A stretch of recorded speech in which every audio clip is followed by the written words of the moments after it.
When our 5D love-based society is created, will we still be living on this earth but not in this 3D separation-based society anymore? If so, I know it will be a good feeling, but how about hygiene? Are we still going to use our toothbrush to clean our teeth or use our leftover shampoo that we used in 3D? Thanks for any response you can give me. I love you too very much. This is Hakann speaking. Thank you very much for your questions. I love you too. At this point in time, there are actually three main possibilities still open. The most likely one is that once most of humanity reaches the love consciousness of 5D, you'll remain living on Earth. However, society and the people in it will simply be much more loving. Also, benevolent ETs will walk among you, and you are welcome to come visit us on our planets or ships, anytime you want. So many of us would love to meet our Earth brothers and sisters. We can share a lot with you, both in terms of stories and history and technology and spirituality.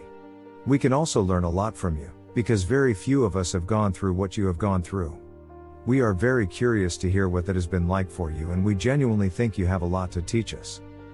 We would also love to have fun with you. We would love to experience your music in real life.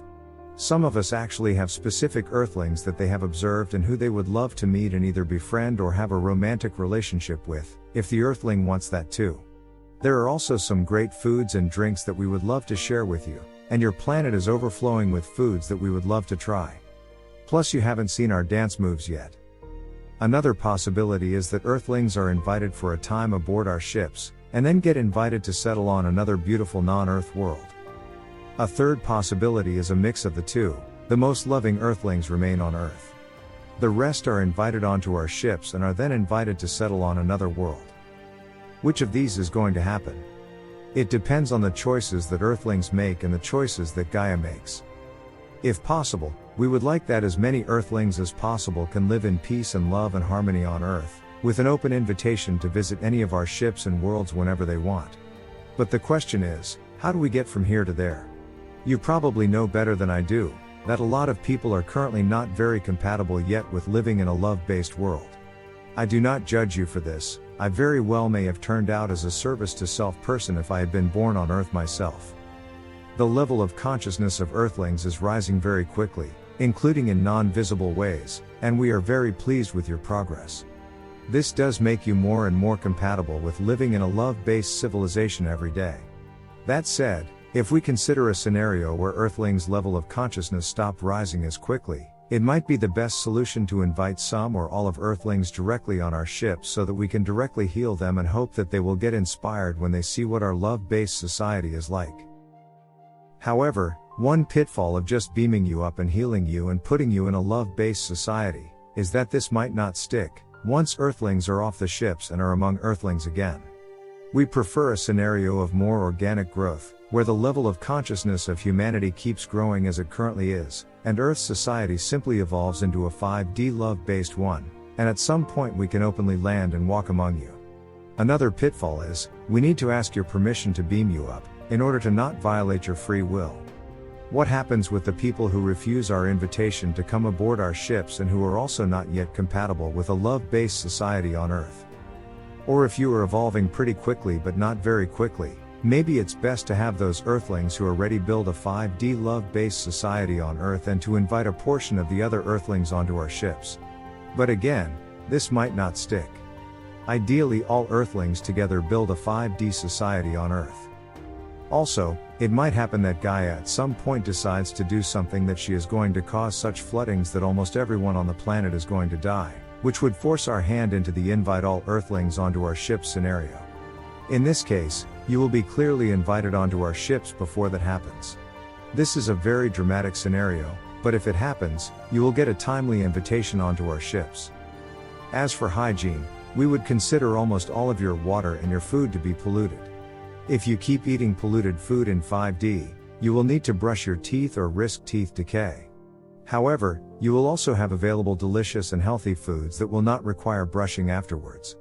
I do not brush my teeth or do something equivalent to that. I also do not use shampoo. I don't need that to have what you would consider perfect hair, and neither do my sisters and brothers. Right now your body contains a lot of toxins and damages. Once your bodies are healed, that will help a lot. Keeping ourselves clean is pretty easy for us because we typically wear very useful suits that take care of themselves and also take care of our bodies. Our women of childbearing age still have their monthly cycles, although those are much less uncomfortable, plus their suits help there too. We actually consider those cycles to be a blessing and a source of power, because inherent in them is an invitation and reminder to go inwards, or inwards together with a couple of sisters, and then outwards. Also, those cycles help connect women to nature. We do not judge you, but some people in our society were horrified to learn that you sort of force women to work during the going inward part of their monthly cycle. To place that in context, however, we do not force anyone to work, regardless of gender. Many tasks are automated and there are plenty of volunteers for the few things that need to be done. So I do recognize that I am talking from a privileged perspective here. We consider women to be more powerful than men. Not more valuable. Society only thrives if men and women are in their power and working together and both have a say in how things should be. But yes, more powerful. I am a practically minded man, yet the things I specialize in and contribute are not as powerful or as important as love is. My brothers and sisters do enjoy taking baths and showers, because flowing water has a calming and energetically cleansing effect. Plus we can often find someone who we like, whether platonically or sexually or romantically, to take a bath or shower with us. This is quite easy in a society where everyone reads everyone's energy and minds all the time, so everyone's intentions and desires are clear. No one would even think of doing something that the other doesn't want, because we'd feel their discomfort or pain. People around us also love everyone and everything, so long as it does not directly harm another. This means that we do not feel shame, which means that we do not mind that our minds are being read all the time. We do not have a concept of privacy. A typical reaction of our kind to learning about the concept of privacy is, why? Isn't that lonely? I hope this helps. Thanks for your question. I appreciated the opportunity to talk with you. If you have any further questions, feel free to ask. Your star brother, Hakann.